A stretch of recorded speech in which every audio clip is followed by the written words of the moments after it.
नमस्कार बंधुरा एपार बांगलार मुखरोचक रान्ना चैनेले सबाइके स्वागत। आज के नतून एक रेसिपि देखाबो, आशा करी तोमादेर सबार खूब भालो लागबे। झुरझुरे सुजिर हालुआ अनेकेई बानाते पारे ना, किभाबे बानाई एसो देखे नेওয়া যাক। 2 চামচ घी दिलाम, कड़ाई गरम होते 2 চামচ घी दिलाम। घी दिए बेश अनेकगुलो आमंड भेजे नेब।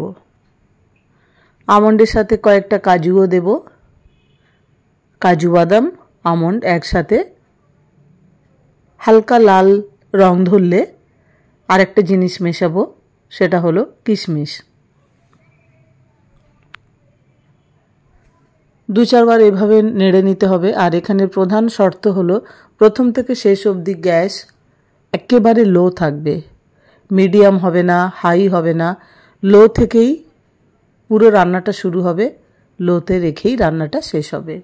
किशमिश दिए दिलाम, बेश खानिकक्षण नाड़ाचाड़ा करते फुले फुले उठेছে, लाल लाल रंग धरेছে, सुतरां आर भाजबो ना, आर भाजले भालो लागबे ना। काजू किशमिश तुले निচ্ছি।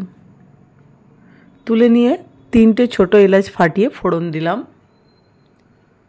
फोड़न दिए एरकम कापेर 1 কাপ रोस्टेड सुजी, सुजिटाके शुकनो खोलाय भेजे निয়েছিলাম। एभाবে भेजेই আমি রেখে দিই।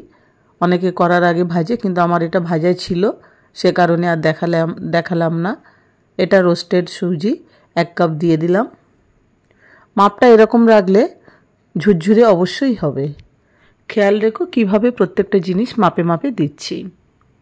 সুজিটা হালকা লাল করে ভেজে নেব, খুব লাল করব না। গ্যাস লো করা আছে, অনবরত নাড়াচাড়া করলেই রংটা চেঞ্জ হয়ে যাবে। 2 টেবিল চামচ চিনি দিচ্ছি। যারা একটু মিষ্টি বেশি খাও তারা 4 চামচও চিনি দিতে পারো। আমি হালকা মিষ্টি পছন্দ করি বলে 1 কাপের জন্য 2 চামচ চিনি দিলাম।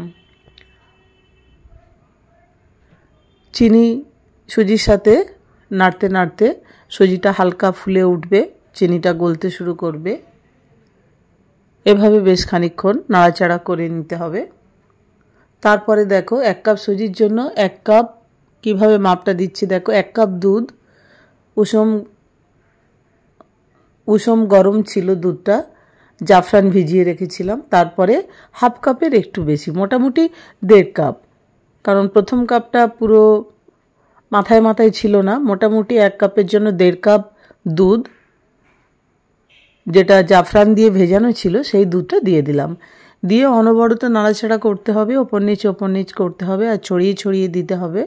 তার ফলে সুজিটা সেদ্ধও হয়ে যাবে, সুজিটা ফুলে উঠবে আর সুজির মধ্যে থাকা দুধ সেটা আস্তে আস্তে ড্রাই হবে, শুকনো হবে। এভাবে কড়ার গায়ে ছড়িয়ে ছড়িয়ে দিতে হবে।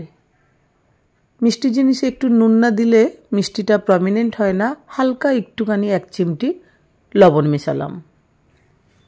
এটা অপশনাল, দিতেও পারো নাও পারো। এবারে বারে বারে ওপর নিচ করে নাড়াচাড়া করে করে সুজিটাকে ঝুরঝুরে করতে হবে। এই হালকা গরমেই এই কাজটা করতে হবে। মিডিয়াম বা হাই ফ্লেমে এই ঝুরঝুরি সুজি বানানো যায় না। তো ভেজে রাখা আমন্ড, কাজু, কিশমিশ এই পর্বে অ্যাড করে দিলাম। আরও 2-4 বার নাড়াচাড়া করতে হবে। প্রায় হয়ে এসেছে ঝুরঝুরে সুজির হালুয়া। খেতে খুব ভালো লাগে, দেখতেও দারুণ লাগে। জাস্ট ফাটাফাটি অসাধারণ স্বাদের একটি রেসিপি তোমাদের সঙ্গে শেয়ার করলাম। তোমরা যদি কখনো ট্রাই করো, যদি কখনো সময় পাও, বানিয়ে দেখবে কি সুন্দর খেতে হয়। এটা অনেকেই দেখো কিন্তু বানাতে পারো না। আমি কিন্তু পুরোটা কিভাবে বানাতে হয় বলে দিলাম, দেখিয়েও দিলাম। আশা করি অসুবিধা হবে না। দেখো কতটা ঝুরঝুরে হয়েছে। প্রত্যেকটা দানার থেকে প্রত্যেকটা দানা আলাদা, একদম দলা পাখি নেই, শুকনো ঝুরঝুরে। এই ঝুরঝুরে জিনিসটা আনা যায় না। এটা যদি মাপে একটু ঠিক রাখো তাহলেই আনতে পারবে। 1 কাপ সুজির জন্য 1.5 কাপ দুধ বরাদ্দ রাখলেই এটা আনা যায়। আর গ্যাসটাকে লো রাখতে হবে। ব্যাস, ঝুরঝুরে সুজি হয়ে গেছে। আমি সার্ভিং প্লেটে সাজিয়ে দিচ্ছি। কি সুন্দর দেখতে হয়েছে। এটা রুটি পরোটার সঙ্গেও খাওয়া যায়। পুজোর দিনেও এরকম ঝুরঝুরে সুজির হালুয়া করে গোপাল ঠাকুরকে ভোগ দেয়া যায়। অসাধারণ, অনবদ্য দেখতে। দেখো কতটা ঝরঝরে হয়েছে।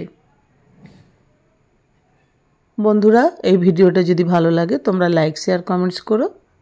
আমার চ্যানেলে নিত্য নতুন রান্নার ভিডিও ও ক্রিয়েটিভ ভিডিও দেয়া হয়। সবগুলি দেখার জন্য অবশ্যই চ্যানেলটিকে সাবস্ক্রাইব করে নিতে হবে। আমার পাশে থাকো, সঙ্গে থাকো, আমিও তোমাদের সাথে আছি। আজকে এই পর্যন্ত। সবাই ভালো থেকো, সুস্থ থেকো, নিরাপদে থেকো। আবার দেখা হবে নতুন কোনো ভিডিও নিয়ে।